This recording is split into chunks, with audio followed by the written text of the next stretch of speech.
Upstreamed, a senior comprehensive project by studio art major Jen Fetchko. At St. Mary's College, each senior has to do their own project.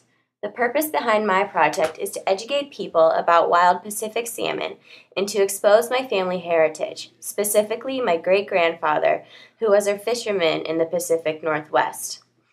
It is my hope that the viewer of my artwork evokes their own emotions about the subjects. I incorporate vintage photographs of my Gramp fishing in hopes to carry across the message of nostalgia. I conducted interviews with family members who once knew Gramp, and the text of the stories are incorporated into the artwork as well. In addition to the personal elements, scientific data is meshed throughout the pieces in order for the viewer to understand the contemporary issues surrounding the salmon. So basically, to bring this all together, I had to do research, pick an art medium, figure out my artwork installation, and advertise my gallery show and exhibition.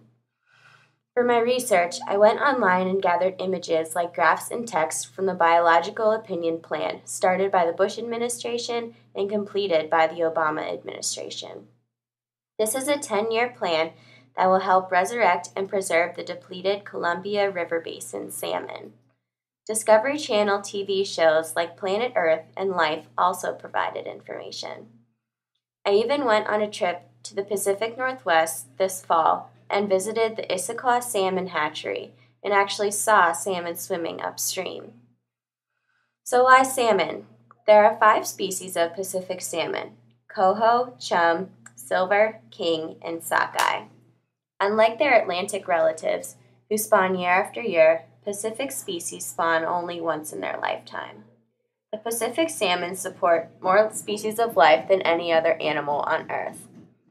They have been victims of overfishing, dam production, and pollution, subsequently affecting all other species they sustain.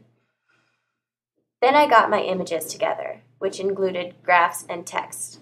I went to different family members and gathered vintage photographs. I also incorporated hand-drawn images of sockeye salmon, the most unique-looking salmon, due to their hooked noses. Lastly, the interviews I conducted were with the people who actually fished with Gramp during the 50s and 60s, like my dad, Mike Fetchko. Scientific data like maps are used. And basically now, it's all a matter of how to take these images and convert them into art. My primary artistic medium is photo silkscreen. Here's an image of someone doing silkscreen. I also incorporate acrylic painting into my pieces. Here's a sample of my final work. For my actual pieces, I silkscreened and painted on 4 by 7 foot paper panels. They are hung by grommets and L hooks in the gallery, spaced 1 foot apart. To advertise my project, I did both paper-based and electronic-based invitations. I ordered 50 postcards through psprint.com and then sent out Facebook invitations to my friends and family in hopes that they would respond. Thank you for listening to my slidecast, and it is my hope that Upstreamed will inform viewers as well as future generations on how to save these specific salmon.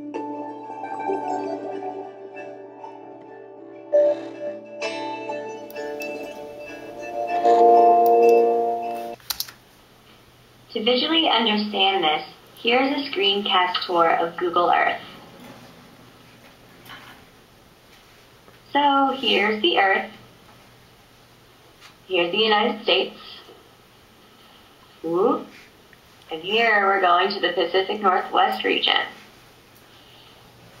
The salmon are born in freshwater and then travel through like the Puget Sound and venture in the Pacific Ocean for a couple years, and then return to the freshwater to spawn.